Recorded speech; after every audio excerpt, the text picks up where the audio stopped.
right, we're on to race number 3. I was debating, but morning time is 7:40, so it is now, what is it? It's 7:15. And we haven't started the race yet, so I decided to go with once around instead of twice. Okay. There's that flag, there's another flag, so we're obviously inside of 4 minutes. All right, we had, and I'm always talking about the breeze because that's what I look at, okay? How are we going to get an idea of the phasing if we don't look upwind to see that phase? So we had a righted go, the breeze was beautifully square, all right? And then at 4 minutes, I put up the flag here, and it went left. And now it's been square. Uh-oh. As I speak, it's going back left. So we have square left, nothing to the right like we had in the first race. Okay, so it tells me if I'm planning my leg out, I might want to work the left lane, left side of not edge, but left lane of the course instead of the right lane. We'll see. Okay, but that's my first impression of the race. Right now, beautiful, right square, beautifully square. Okay, all right. Pauline's boat also might have just a smidgen too little outhaul. I've seen wrinkles.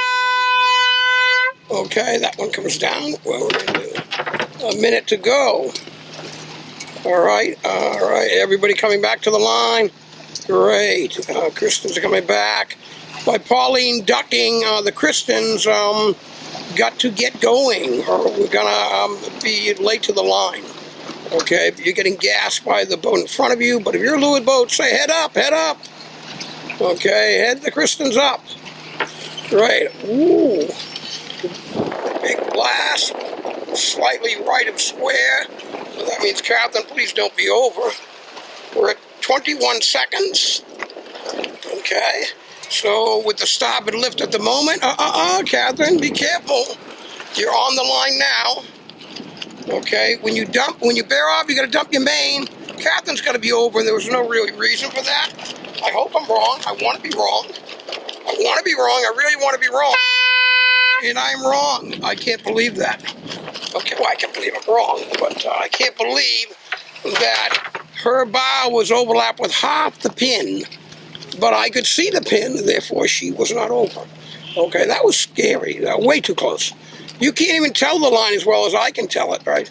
Ooh, but this righty, I can't complain. I've been wanting a right early. Now, I explained to you that in the entire 5-minute sequence, it never went right of square, but it did 5 seconds after go. That's the win for you, okay? So I'm loving it. We're going to have a nice square beat, I think, because that righty's not going to stay. And I like that because we want a beautifully square beat when it's only once around. I wonder if these boats are all starting getting too far to the left side of the course right now, okay? Julie's been sailing the boat pretty well. She's got a pair of thirds. She's sailing in breeze on a lifted tack towards the buoy, and all she needs at 54 is one more righty before the weather leg ends. One more righty. That's all she needs. Because all these port bows will come down, and she can tack and cross. So she is flying. Now, granted, I would still put the Kristens in 68 in the middle. If the breeze goes left or right, they're able to attack either one, where 62 and 61 need the lefty to hold. Okay. Well, we've already seen a righty, a good one, off the start. So it may be that Julie just keeps scooting to windward, to leeward and ahead, just keeps scooting out. Doesn't take much for an attack and cross. Okay. Oh, it's exciting stuff. Okay. It's tough because when you're in the back of the pack after a poor start, you really want to try to catch it all back. But if you just dig hard to one corner of the course, if that side doesn't come in for you, it's going to hurt.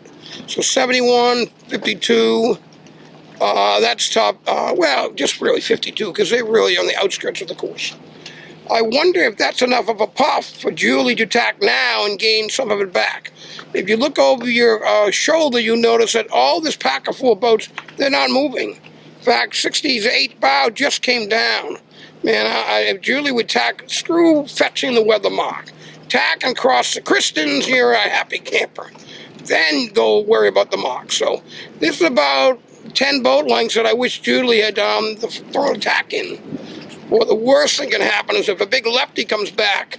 Oh no, don't tell me it's happening. Look at the Kristens starting to lift up with their lefty. Bummer. Julie sailed through a shift. Okay, actually, her angle's not good down port now either, so all the time in the world to tack and take the advantage you had. Don't wait for the wind to shift left when you're on the right side of the course. That's going to mess it up. Come on, Julie, I am rooting for you to win this race so bad, but the longer you wait to tack, the more the Kristens are going to come and grind you down. Okay, please tack. Thank you. Okay. Don't have to go all the way to the corner of the course just so you can fetch. Okay? Judging a lay line that way out is tough. Is it so close? Oh my goodness. It's so close that the Kristens had to bear off and duck them. If they attacked early, I think they would have had a 10 boat length lead. All right? What's worse is if you don't tack when the breeze goes your way, then it goes back the other way. All right? So now, is it possible the yellow boat's going to cross in front of 54? They're on port. They've got to truly make it. Oh, boy. Oh, and Julie has to tack because the lefty did come in, okay? That's a shame. That's a real shame. I think Julie could have had a good 10 boat length lead. There was a good time to come across. So look at your neighbors.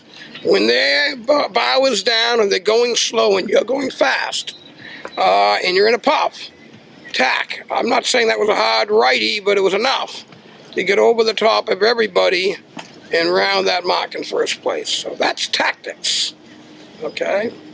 You might sail the boat really fast, but if you don't sail in the right direction, you are going really fast in the wrong direction, and that isn't going to get you to the buoys.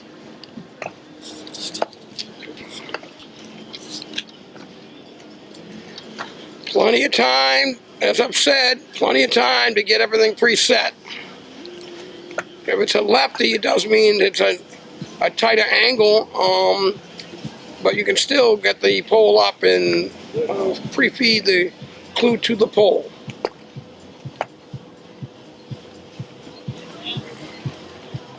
All right, 62 around. 62, another yellow boat. Okay. And that means that Irene is in for a pretty good day. Irene rounding it first.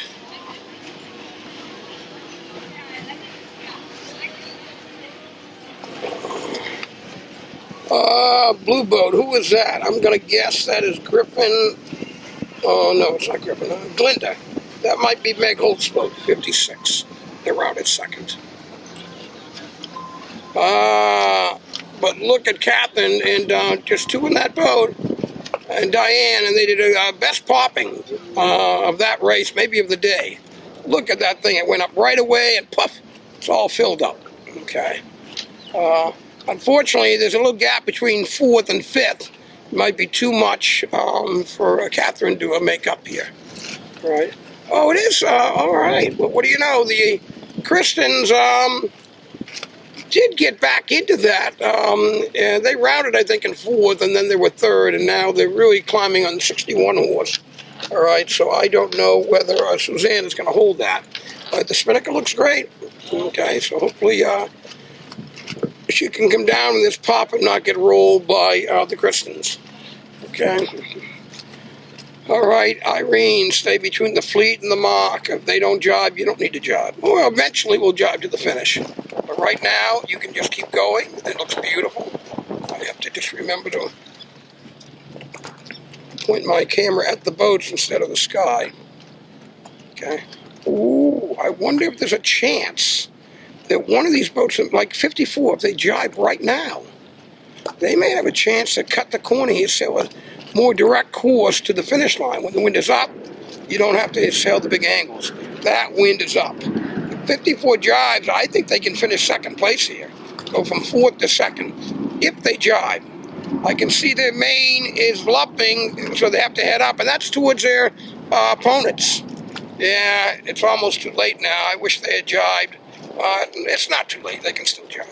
Okay, so let's see 54 with stop attack. He goes behind. Wow. Okay, good job. Blowing the kite is good with the sheet, but we didn't get the main out. 61, Suzanne, you have to dump that main. Get as much crew weight to windward as you can. Okay. Rounded you up, but not that bad. So I think you're going to be okay here.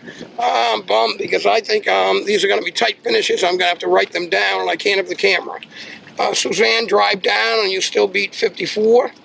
Boy, 54 jive before that, I'm pretty positive they could have rolled into second place. All right, we're just looking at a railing anyway right now, so I'll shut this off and be back to you.